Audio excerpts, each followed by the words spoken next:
Negotiations continue between the White House and Democrat leaders regarding the fifth coronavirus relief package.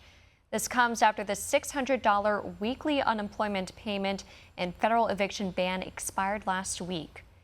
Meantime, Chief of Staff Mark Meadows said President Trump is prepared to sign executive orders on Friday to revive a moratorium on evictions and the lapsed unemployment insurance payment if the two sides can't make progress.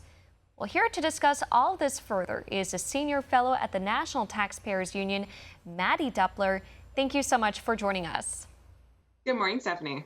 So one of the main issues at hand, of course, is that $600 a week federal unemployment insurance, which again expired last week. Democrats want to extend that benefit through January, but GOP lawmakers have their own proposal that will reduce it to $200 a week, but incentivize people to work. What's the most logical way to go about this?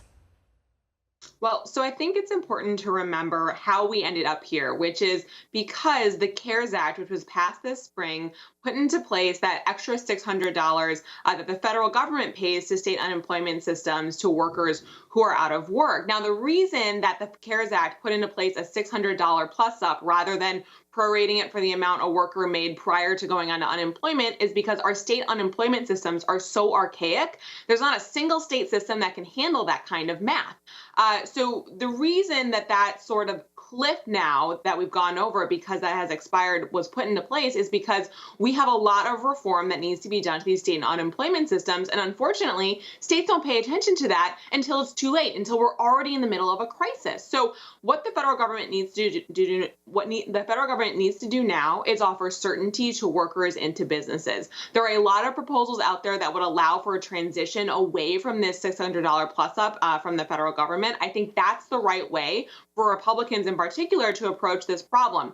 Kevin Brady in the House has a proposal that would give workers half of that unemployment benefit, so about $600 for just 2 weeks rather than a full month if they head back to work. Senator Rob Portman in the Senate has a proposal that would give $450 to workers as they head back to work. I think those kinds of proposals are the right way to get workers back to work, to get rid of the concern that there's some kind of barrier to getting workers back to work because they're earning more in unemployment, and it gives those workers certainty. Remember, the whole reason we're in this situation right now where we've had tens of millions of Americans claiming unemployment is because government shutdowns have shut down otherwise healthy businesses through no fault of the workers or employers. So we really need the government to step in here to at least offer support as we continue to wade through the reopening across the country in the coming weeks and months. And you make a great point where you need to incentivize those workers to go back to work because some of those people, they're making more off of unemployment than they are through their wages, which is why the GOP, they're saying a federal unemployment insurance, 70% of workers' previous wages, which would go into effect in October.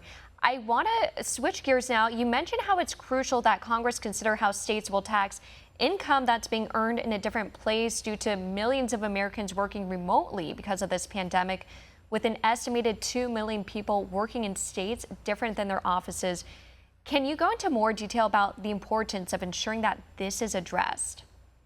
Right. So this is an issue that National Taxpayers Union has been following closely because it predates the coronavirus. Work is getting more mobile, right? A lot of us can work from home. We can work from different states. But that creates a problem because if you're a W-2 worker, your employer takes money out of your paycheck based on where your office is, essentially, just to make that simple.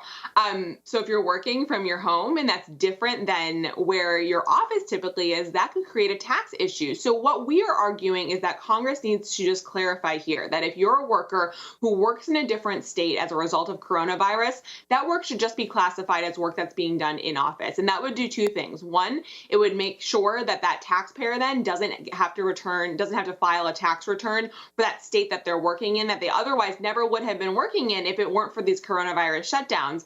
But secondly, it doesn't create a challenge then for businesses because, of course, businesses have continued to withhold taxes based on the state where that employee typically works, not where that employee might be working from right now.